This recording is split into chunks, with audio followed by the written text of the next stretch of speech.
Welcome to ZOOMERTIMES TV. And here's your host, Anita Finley. Good morning, everyone. I have our most special celebrity author. I don't have any other celebrity authors. They may think they're celebrities, but they're not. It's only Darwin Porter who's calling in from Staten Island in New York City, of course.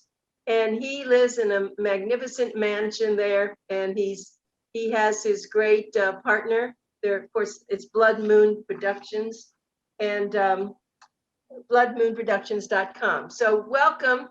I just want to say hello to Dan Forth too, because hello, Dan Forth.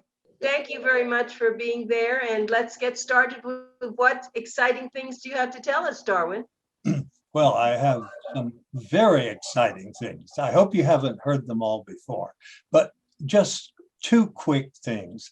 You know, P.T. Barnum said, there is a sucker born every minute. And if he were alive today, he would say, there are millions of suckers being born, and the internet has given everybody a platform. And there are two things that hit me that I was rather startled by.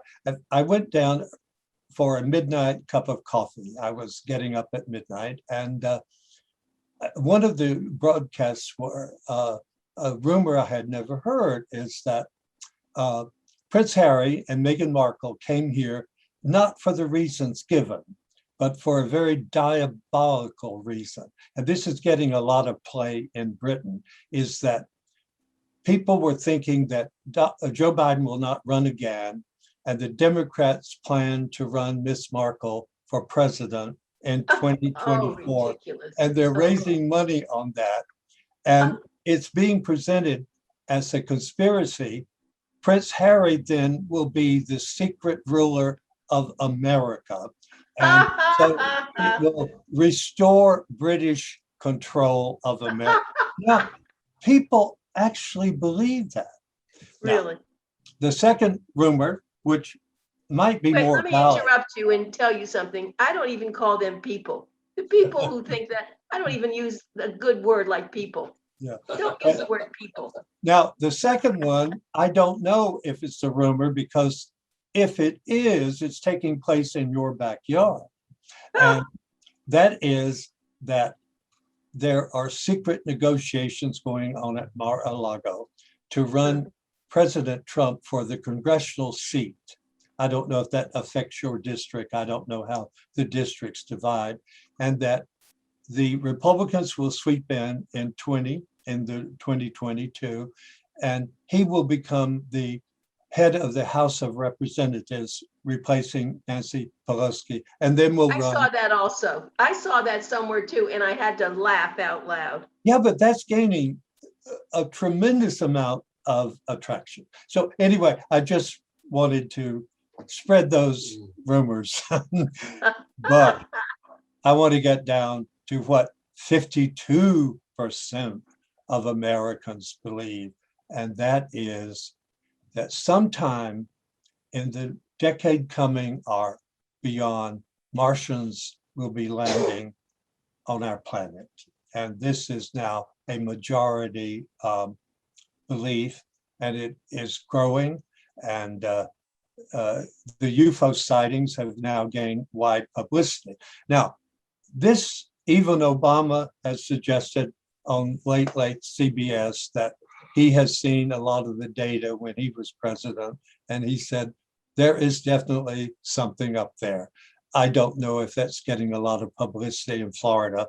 Is it about the UFOs? Well, it's everywhere. So let me ask you though, do you believe it? Do you believe? Right. No, I believe in UFOs, but do you believe that they are going to come and take over the earth? No, I don't necessarily believe that. But here is the statistics of the likelihood. For example, in the Milky Way, which is in the Milky Way galaxy, there are 100 to 400 billion planets. That's extraordinary.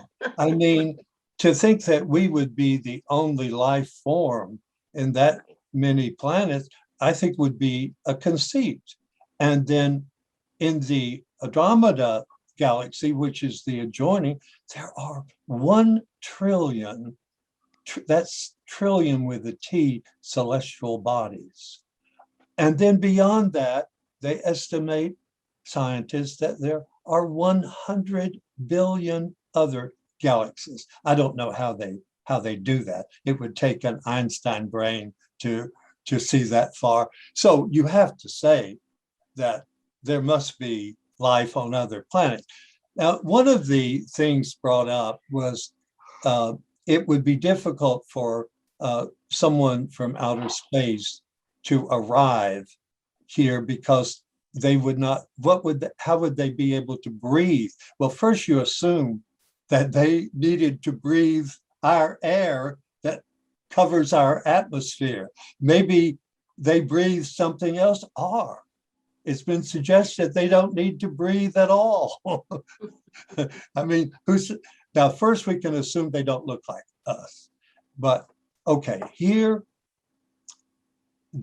I really believe that there is, I agree with Obama, there is something out there. For example, I saw the photographs of one object, and it had no wings. It was the size of a jet plane, but it had no wings. And it was spotted off the coast of San Diego. And so I think we have to accept that a policy that there is extra life, and I don't know, maybe they visited before, but there's a lot of activity going on. Now, is it scary? Yes, I think it is. We've had only one attempt in America when people were notified of that the Martians, there are no Martians, but they were told it was October 31st, 1938, and CBS presented Orson Welles' The War of the Worlds, Right.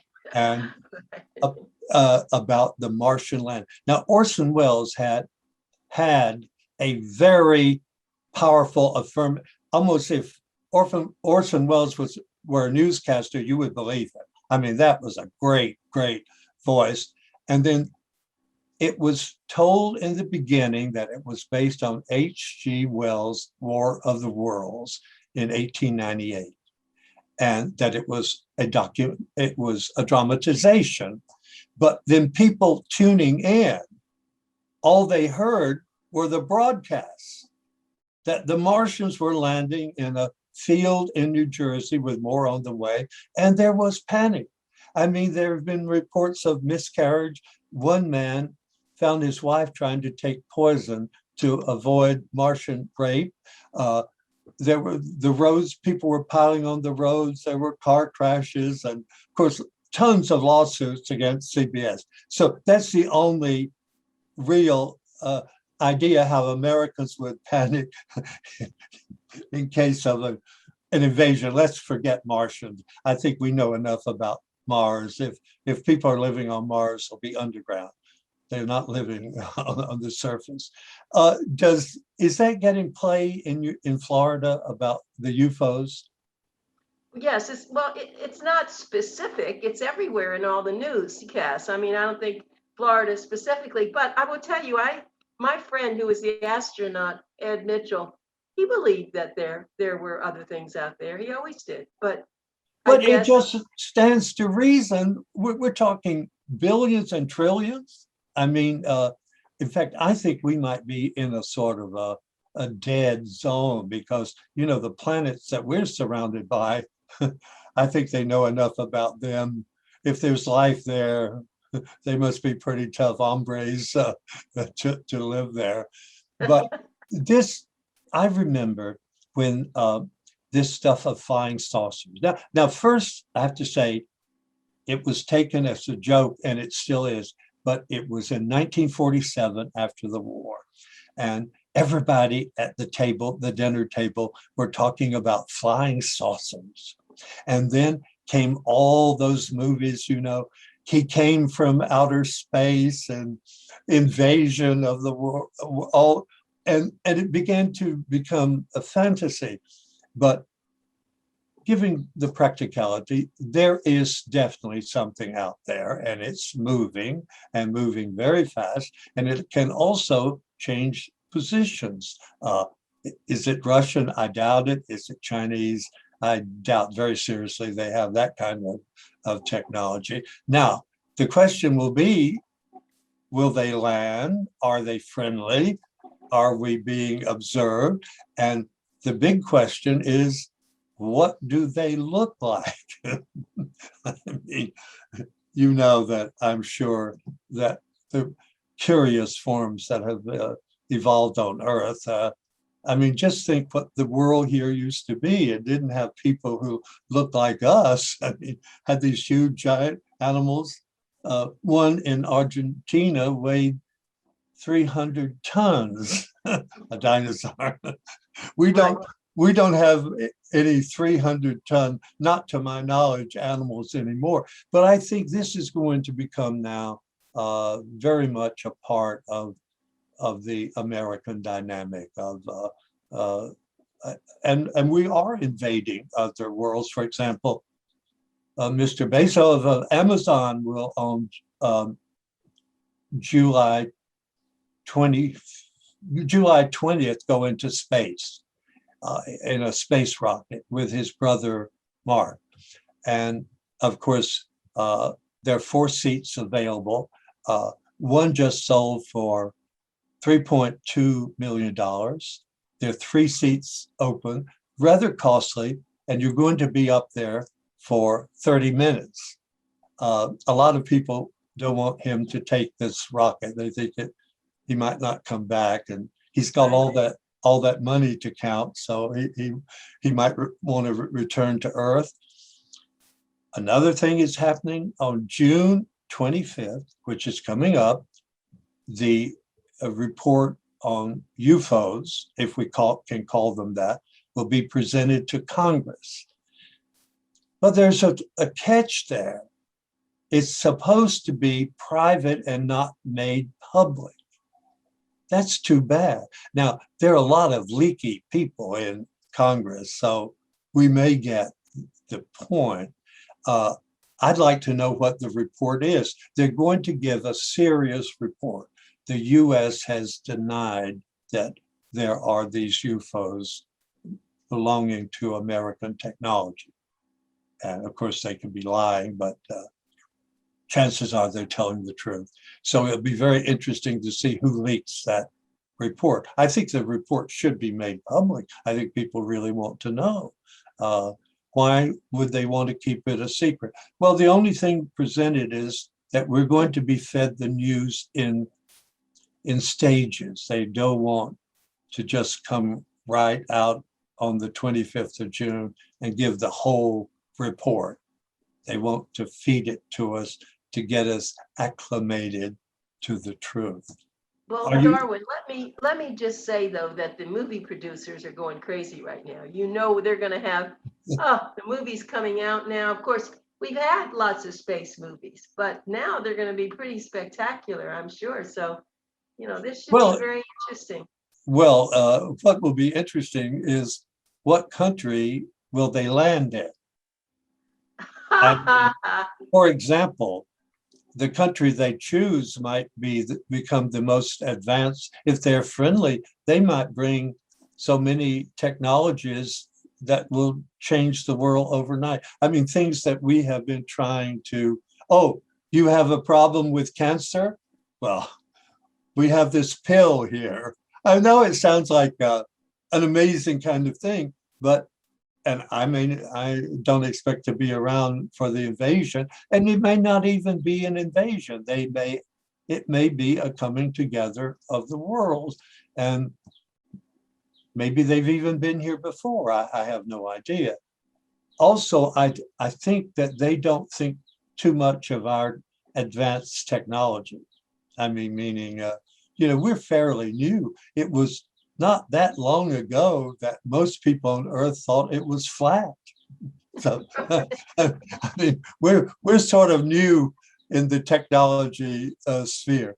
But it is the one thing now that is dominating the web. Now, the usual things are on there, Hillary Clinton peddling babies to the pedophilic blood drinkers, and just, I don't know if you search the web, but just the most outlandish things are being spread, and people really believing them. And as I said, many money-making schemes are going on. Do we have a few more minutes? Oh, you're fine. Sure. Okay. Well, this is on a slightly different subject, but I want to take up for people who are of a certain age.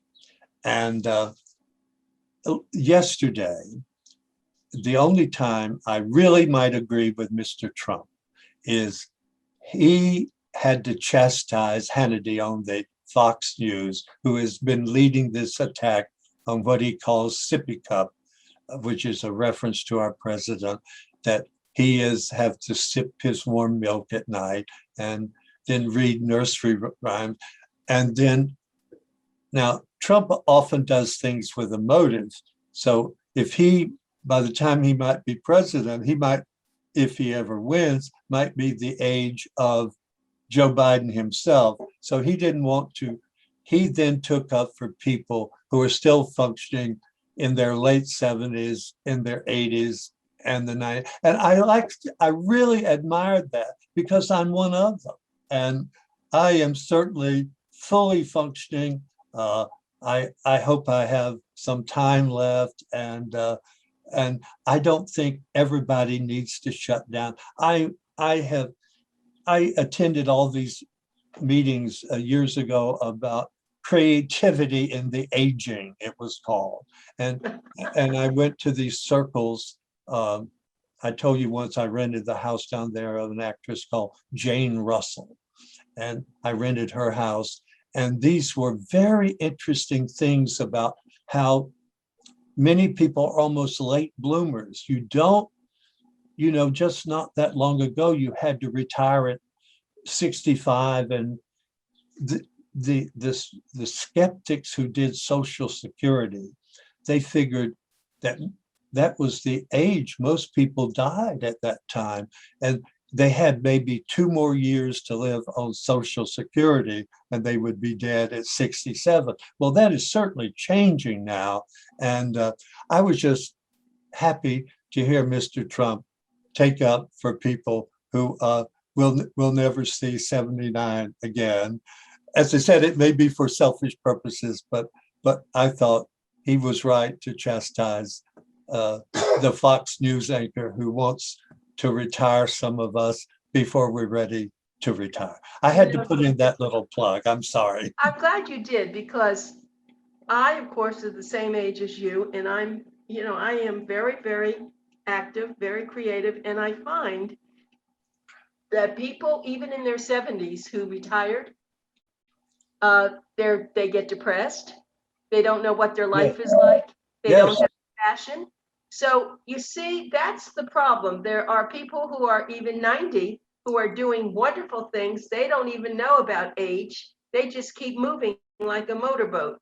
But the other ones, the younger ones, I have friends. I hear them, and I just say to them, get a life. It's so, what you've said is so true. And I think that President Biden has shown that, he's as positive and energetic as many 60-year-olds. Look what he's just finished doing.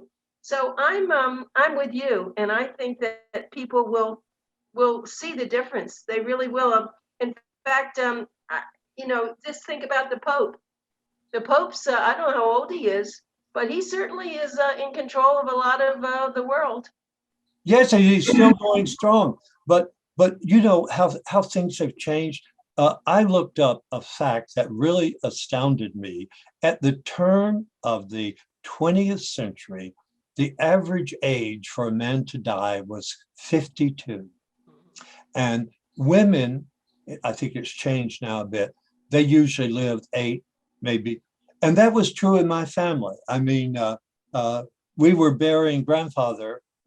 Once he turned 50, we thought, well, book him for the, get his plot in the cemetery, and then the women lived on. And my great grandmother, she just made 100. Oh, wow. She died 2 weeks before 100. And I want to admire these people who they've interviewed me several times. I don't know if you've heard about this program. I first heard about it in 1950 with my grandmother. Historians came to visit her, and they wanted to record the live history. Her big moment was when she threw a dinner for President Rutherford B. Hayes. That was the big moment of her life.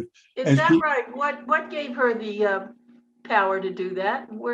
How did she happen? What was her? Well, her husband owned the most important newspaper in Western North Carolina, and it was called, are you ready? The Yellow Jacket, meaning not the boomer, meaning that it had a sting, and so he was very political. But she came from a politically advanced family, but she was a descendant from the Duke of Buckingham family in England.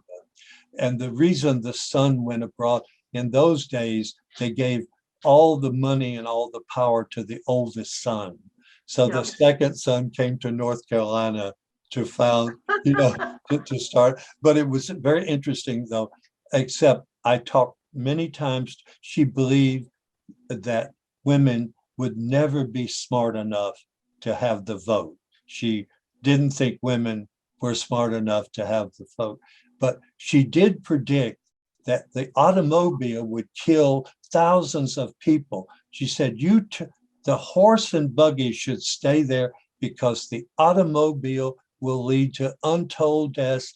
And of course, being in North Carolina, she heard about the Wright brothers and the plane. She said, oh my God, do you realize if a war comes, they might actually have bombs on those planes and they could drop them on American cities. Yeah. And she said, these things, she said, you may call me old fashioned, but this new technology may destroy the world. Now, she sort of had a point. I mean, right. But it was interesting to talk to someone. But someone, Darwin, that you didn't mention was Queen Elizabeth, for heaven's sakes. Well, she will, she wants to imitate her mother. I think her mother, lived to 102. I think she made 102. And many people live beyond that, but there seems to be longevity. I thought Prince Philip did pretty well. Yeah. I was hoping he would make 100. It seems from all reports that she's using Queen Victoria as a role model. Queen Victoria took over in 1837 and bowed out in 1901. So, that was the longest reign in history. But I heard what the Queen said to Joe Biden when she met him. Oh, I don't know. She said, hello, Mr. President. She said, when I took over the throne of England, you were 9 years old. I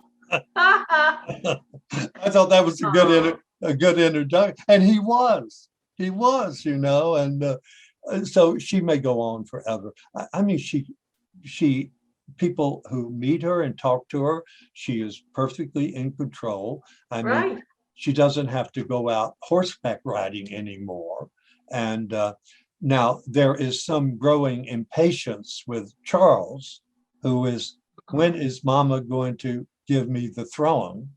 But Edward had the very same thing with Victoria. He said once in Paris, he said, my mother will never die. She will live forever. you know. So that's what happens when you're born with that kind of stock. And now I did. No, but wait, let me just say, so Queen Elizabeth is 95, but she's not retired. I mean, she could have just kind of just lived long, but she's an active queen. And so There when she people is. say about, it's so untrue, look at her. Yeah, she's 95 years old, and she's doing all of her duty. As I said, she doesn't do the horseback riding and stuff like that, but she apparently she talks. She meets with the guy with the unruly hair, Boris Johnson, Right.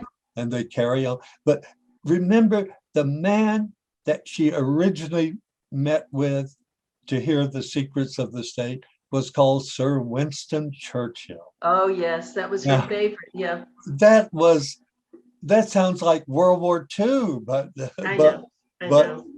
and also she started out a brave woman. She drove a truck during the war. I saw that. And we are now just about out of time. I always hate that when it happens with you because you're Well, the we most interesting interview I think I ever do, Darwin. And and you're not reading. See, this is all right from your head, and you're so smart and you're so good. And I know you're working on the second volume of course, that Luc- wonderful book, right? Miss Lucille Ball, and Yeah, right. I'm just 2 weeks from finishing, and Okay. I Well, have we'll talk to you again though, and just keep looking up in the skies, and don't be worried. now Now, listen, Anita. If the Martians start landing in your front, don't scream. Just okay, welcome them. Don't scream. I will. I will. Take Thank you, care. Darwin. Take care, my Wonderful, lady. wonderful talking to you. Bye bye. Okay, bye.